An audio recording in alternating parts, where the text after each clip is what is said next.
לכל בית ישראל היקרים שלום, ברוכים תהיו מפי עליון. מערכות השלטון, הבנקים, מערכת האכיפה והחינוך אינן אלא חלק מביוב שנועד לשלוט בנו, ואין מוסד אחד שלא נגוע בשחיתות ובשוחד. גם הממסדים הדתיים שנוצרו על ידי אותם גורמים כמו האבירים הטמפלרים שהקימו את הבנקים ובתי הספר אינם קשורים לאמת, שהרי אפילו מושג המכללה, קולג' מגיע מהקולגיום הרומאי הקרדינלי, ובוגריו חובשים כובעים מרובעים שחורים הקשורים לכוכב הלכת שבתאי. כל המבנים והכיכרות בעולם, ממכה ועד הוותיקן, ניו יורק והכיכר האדומה, בנויים על מעגל וריבוע, כמנהג הבנייה החופשית והמאגיה של שבתאי, אל החושך וההרס. הצבע השחור שלובשים הנאצים, ה-SS, הכמרים, השופטים ודמויות כמו דארף ויידר, מייצג את כהני אחוות שבתאי החייזרית והחשוכה, שכן כל המערכת השולטת בעולם מימי בבל ועד היום נועדה אך ורק לשלוט באנושות כולה ולנצל אותה.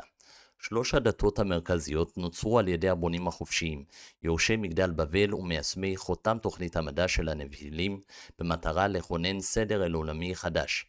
הנצרות נוצרה על ידי קונסטנטינוס קיסר רומי, האפיפיור עובד האלילים והכהנים עובדי האלילים של הכנסייה הנוצרית הראשונה ברומא, כדי לאחד את המאמינים האמיתיים של המשיח ישוע ואת עובדי האלילים הקיימים לצורכי שליטה פוליטית. האסלאם נוצר על ידי הכנסייה הקתולית הרומית באמצעות אשתו השירה של מוחמד, שהייתה חסידה קתולית אדוקה של האפיפיור, כאשר מוחמד היה אנאלפבית ולא יכול היה לתאם דת זו בכוחות עצמו. מכאן הדמיון הרב בין האסלאם לקתוליות, והכנסייה הקתולית הרומית שאפה לתבוע מחדש את ירוסלם כחלק מבסיס הכוח הקתולי שלה. היהדות הרבנית מבוססת על אמונות תלמודיות עובדות אלילים שהובאו מבבל, וזו אינה האמונה העברית המקורית. התורה שבעל פה איננה יהודית, מעצב ההלכה רבי עקיבא היה בן גרים, ושמעיה ואבלתדיון היו גויים. הרבנים אימצו את פולחן הקברים בניגוד גמור לצו התורה המקראי, לדברי אברהם לפני מותו ליעקב בספר היובלים, על ההתרחקות מתועבות הגויים ולעזרות בספר דברים שלא לדרוש אל המתים.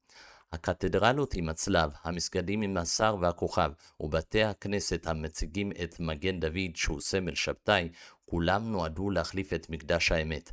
הסוד של שלושת העמודים בקבלה ובבנייה החופשית מכוון אל שלושת העמודים של הקאבה ואל כינון הממלכה האסלאמית, כשהמילה קבלה היא אלחם של קאבה ואללה, וצורת השין מסמלת את שלושת העמודים המקבילים לתו החיה 666. אלוהים הזהיר אותנו במפורש בדברים י"ב שלא לעבוד אותו בדרכי העמים. בית ישראל היקרים, שובו בנים ובנות אל בית התורה והשליכו את כבלי ההלכה.